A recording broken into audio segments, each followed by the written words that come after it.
over its predecessor, last October's Pixel 4a with 5G. The display is just a smidge larger and a casing just a hair thicker that masses about 15 grams more. In exchange for the added bulk, you get the IP67 dust and water resistance rating the previous model lacked, and a battery 21% larger. That allowed me to share a 5G hotspot between two laptops for about 3 hours and come out the other side still packing 62% for the rest of the evening. That's low-band 5G only, since the Pixel 5a lacks the millimeter wave 5G of its predecessor, but honestly, if you've watched my channel long enough, you already know what I'm gonna say. For most people, this won't matter. What does matter to a lot of folks, particularly Pixel buyers, is photo performance. By the numbers, the 5a packs the same 3 cameras as the higher-end Pixel 5, an 8-megapixel selfie shooter and a hole punch up front, and the dual camera combo of a 12-megapixel primary and 16-megapixel ultra-wide on the back.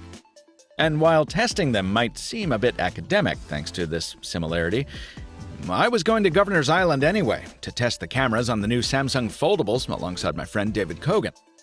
It's the best kind of mini-review road trip, the kind that takes 2 boats. So join me for a quick look at this offshore oddity just a half-mile from Manhattan's southern tip through the lenses of the Google Pixel 5a.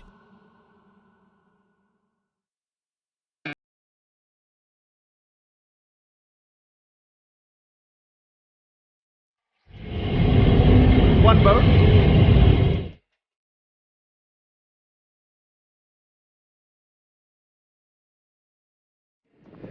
Boat 2.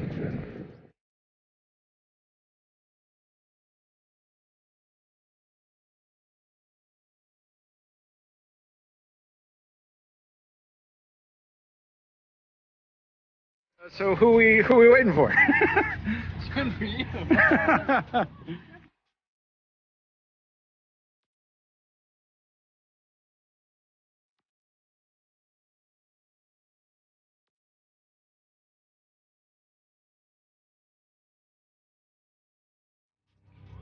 The subtle sensation of weightlessness, the knowledge of nearby vegetation, and the soothing drum of a supersonic carbon fiber rotor, bringing rich people around a nearby island.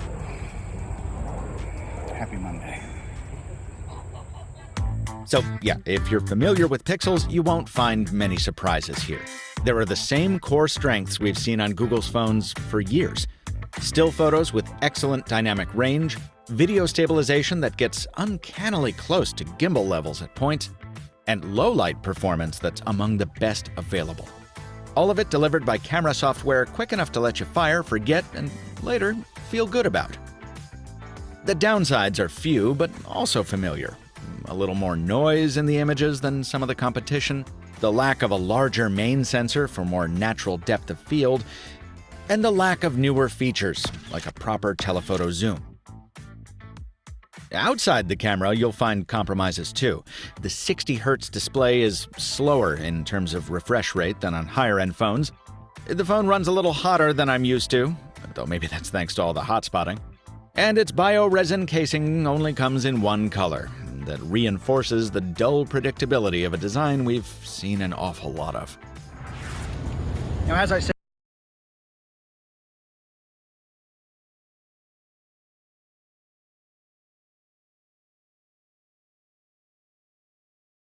this is not a full review, so I won't give a proper... No, not this kind of case, though its neon accents do a fine job of fancying up an otherwise forgettable slab. I mean the case for clams. The fact that at $449, it's hard to tally up any list of letdowns that would make this a phone I wouldn't recommend to mid-range buyers. Sure, overseas entrants have it beat on price, features, design, what have you, but this is a Pixel, with most of the extended software support and handy little features that brand name entails. My colleague Ara Wagner points out some Samsung and OnePlus alternatives in her excellent review at Android Central, which I recommend taking a look at. But with the first real shakeup in the Google smartphone lineup in years coming, in the form of the Pixel 6, the future feels uncertain. Who knows what a possible 6A will bring and at what cost? Who knows if the A line will continue at all? Until we get those answers, and again, barring any major screw-ups, the 5A will probably take top spot in my list of recommendations for American Android buyers who want a great camera and a solid smartphone at an affordable price. For a more definitive, proper review, I'm happy to link some of my friends'